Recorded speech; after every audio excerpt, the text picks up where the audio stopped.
മോഹൻലാൽ ലിജോ ജോസ് പെള്ളിശ്ശേരി കൂട്ടുകെട്ടിൽ ഒരുങ്ങുന്ന big budget ചിത്രമാണ് മലൈക്കോട്ടെ വാലിബൻ. മലയാള സിനിമാ പ്രേക്ഷകർ ഇത്രയേറെ കാത്തിരുന്ന ഒരു ലിജോ ജോസ് ചിത്രം വേറെ ഇല്ലെന്ന് തന്നെ പറയാം. ചിത്രം അടുത്ത വർഷം ആദ്യം ജനുവരി 25-ന് തിയേറ്ററിലേക്ക് എത്താൻ ഇരിക്കുകയാണ്. കാത്തിരിപ്പിനൊടുവിൽ ചിത്രത്തിന്റെ ടീസർ അണിയറ പ്രവർത്തകർ പുറത്തുവിട്ടത്. ലിജോ ജോസ് പെള്ളിശ്ശേരി വ്യത്യസ്തകൾ ഇഷ്ടപ്പെടുന്ന സംവിധായകൻ ആയതുകൊണ്ട് തന്നെ പ്രേക്ഷകരും ഏറെ പ്രതീക്ഷയോടെ തന്നെയാണ് ചിത്രത്തെ നോക്കിക്കാണുന്നത്. എന്നാൽ ആ ഒരു പ്രതീക്ഷയ്ക്ക് വൻ സസ്പെൻസ് കൊടുത്തുകൊണ്ട് തന്നെയാണ് ടീസർ പുറത്തു വന്നിരിക്കുന്നത്. പുതിയതായി ഒന്നും തന്നെയില്ല. മുൻപ് കണ്ട ചിത്രത്തിന്റെ വിവിധ പോസ്റ്റർ ഭാഗങ്ങൾ തന്നെയേ ഉള്ളൂ. എന്നാൽ പ്രേക്ഷകരെ ഗൂസ്പം പഠിപ്പിക്കുന്ന BGMൽ മലയാളത്തിന്റെ സൂപ്പർ സ്റ്റാർ ലാലേട്ടന്റെ വോയിസ് കൂടിയാകുമ്പോൾ പിന്നെ പറയേണ്ട കാര്യമുണ്ടോ?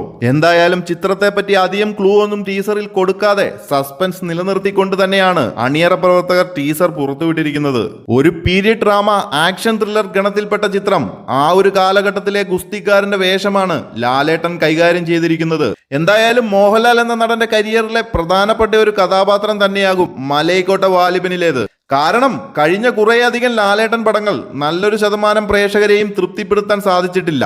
അതുകൊണ്ട് തന്നെ ലാലേട്ടന്റെ മികച്ചൊരു തിരിച്ചുവരവ് തന്നെയാകും മലൈക്കോട്ടെ വാലിബനിലൂടെ. എന്തായാലും ചിത്രത്തിന്റെ ടീസറിലും പോസ്റ്ററിലും കണ്ട ലാലേട്ടന്റെ ഗെറ്റപ്പ് ഒരു രക്ഷയുമില്ലെന്ന് തന്നെ പറയാം. സിനിമാ പ്രേക്ഷകരെ എല്ലാം തൃപ്തിപ്പെടുത്തുന്ന ഒന്ന് തന്നെ. 2022 അനൗൺസ് ചെയ്ത ചിത്രം 2023 തുടക്കം തന്നെ ചിത്രീകരണം ആരംഭിച്ചിരുന്നു. രാജസ്ഥാനിലും ചെന്നൈയിലും പോണ്ടിച്ചേരിയിലുമായി ചിത്രീകരിച്ച മലൈക്കോട്ടെ വാലിബൻ ഏതാണ്ട് ഒരു വർഷം എടുത്താണ് തിയേറ്ററിലേക്ക് എത്തുന്നത്. ഷിബു ബേബി ജോണിന്റെ ജോൺ ആൻഡ് മേരി പ്രൊഡക്ഷൻസ് ആണ് ചിത്രം തിയേറ്ററിൽ എത്തിക്കുന്നത്. അതേപോലെ ചിത്രത്തിന്റെ സിനിമാറ്റോഗ്രാഫി മധു നീലകണ്ഠനാണ്. സംഗീതം ചെയ്തിരിക്കുന്നത് പ്രശാന്ത് പിള്ളയാണ്. കൂടുതൽ സിനിമ അപ്ഡേറ്റുകൾക്കായി ചാനൽ മറക്കാതെ ഒന്ന് സബ്സ്ക്രൈബ് ചെയ്യുക.